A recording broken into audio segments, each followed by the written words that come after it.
part of the story that I want to tell you about and share with you about my life is a woman that I love dearly. And she has been speaking life into me for a very long time and has actually seen something in me that I did not see in myself or really didn't even understand what she was talking about for quite some time until I came of age and really started not until recently, maybe about a year or two ago, that I really truly understood what she was talking about.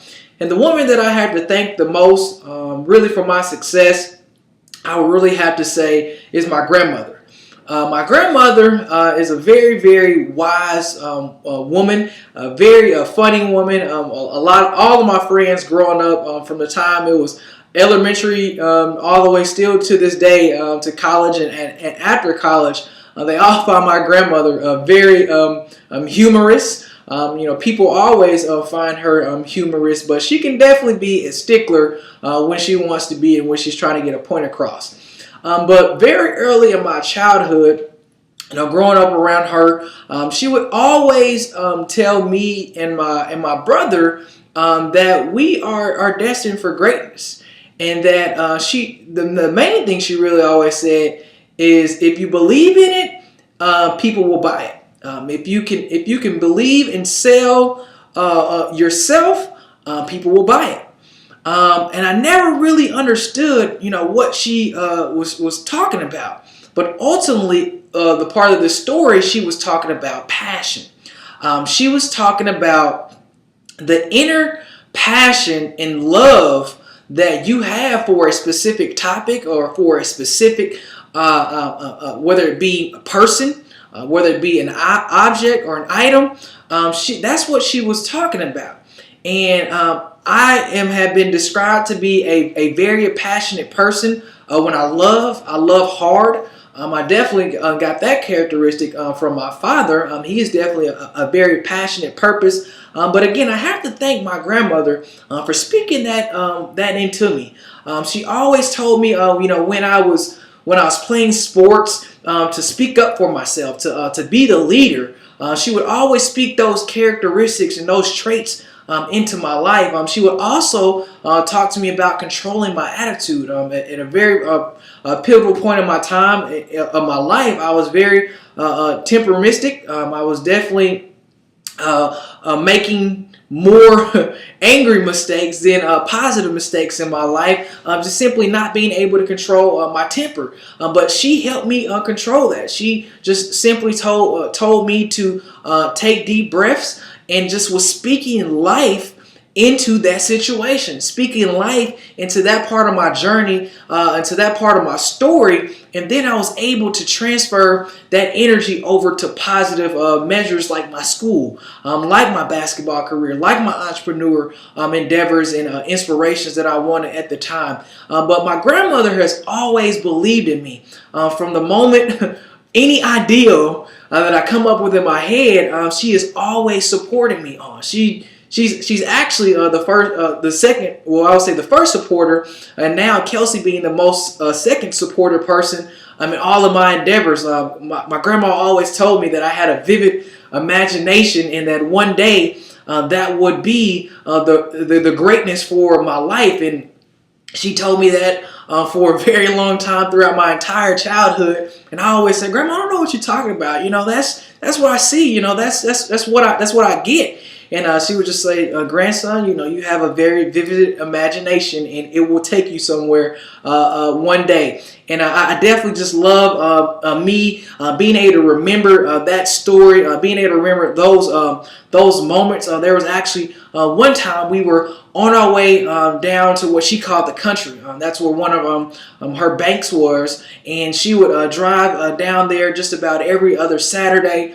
And one day I was in the car, and I would always ride in the front seat. I never can remember a time when I rode in the back seat of a vehicle when I was with my grandmother and mother, and even every day we would go to the grocery store. My grandma would sit in the back and I would sit in the front. Very funny story. But anyways, driving down there, I would do what most people, most children, boys would do, which is do the race car noise. So she would be driving down the street, and I'm, making the race car noises and shifting gears and making turns with her and doing all that fascinating stuff. Again, not knowing what was happening, she would say, "Grandson, you have a very vivid imagination," speaking that into me.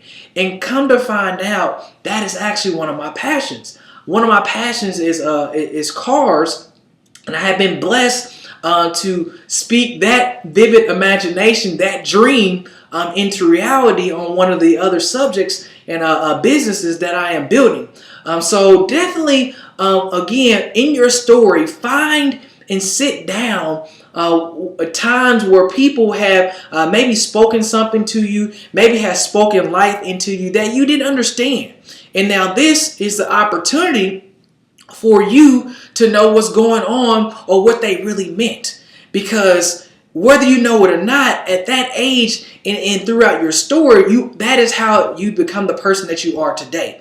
Now, you have had, your own influence and the world influence, but majority of the influence of who you are, especially if you're in your 20s, even 30s, have come from your parents, come from your background, come from, the development of where you came from, if you haven't recognized that doesn't have to be who you are today.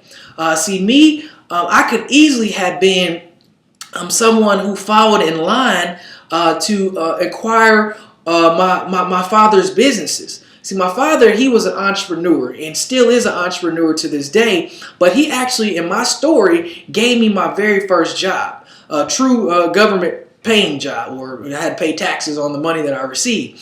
And that was at our convenience stores. And we had that business, that family business, for quite some time. And pretty much by the age of 15, I could run the store, I could manage the business, the day-to-day operations all on my own, from the cash register to stocking the shelves, to doing whatever it is that needed to be done, counting the money. I could do it. But given to that part of my story, if I didn't see outside of my own self, if I didn't visualize my own dreams, my own goals, to this day, I would be there running those businesses. See, but that's not what I wanted for myself. That is not the end that I wanted my story. Now, my father, he would have loved for that to be my story. But you have the power to write your own story. You have the power to speak life into your environment, into your life, people around you's lives, and to make whatever story you want going forward. See, you have the power to continue to write the words on your pages. So don't let anybody tell you what your story can be going forward. See, what your story is in the past, you can't change that. The best thing for you to do is to learn from that story. Learn and pull out different parts and chapters of the story that can benefit you going forward, or even something that you can share with someone else. It's amazing how so many people have, gut-wrenching childhoods, very hard times, very sad, but yet they have gone on to be some of the most successful people in the world. All the way people from who didn't have a mother, didn't have a father, maybe their parents died at an early age in their childhood, or maybe someone who was victimized and raped, maybe someone who suffered their home burning, or witnessed so many horrific childhood memories. But yet, why are they the most sometimes successful people in the world? It's because they did not let that part of their story, their journey, determine where ultimately their life, the rest of their story, will play out. And I'm challenging you this week. I'm challenging you today to really sit down and find something in your childhood that hurt you. Find something in your childhood that you can utilize today. Maybe you can share with your children, but by you sharing that with your children, you're actually speaking that life into yourself. Because every time that that you speak something into the world, it must come out of you, which means that you must probably really feel it in your heart. So something that was very challenging in my childhood, again, was simply being the youngest. being not strong enough, being not fast enough, being not physical enough, being, just a footstep shorter. So that hurt me for a long time. It even actually, when I did become to the point where I was playing on the same platform, I always felt like I had something to prove because for so much of my life, I was always second. So find that moment, find those opportunities in your story of your past, and make today, make this week the pivotal point where you use that to propel and make a better story, a better future for yourself. Because we always know, and here it is that you must remember, the power of life and death is in the tongue, but more importantly, it's in the mind.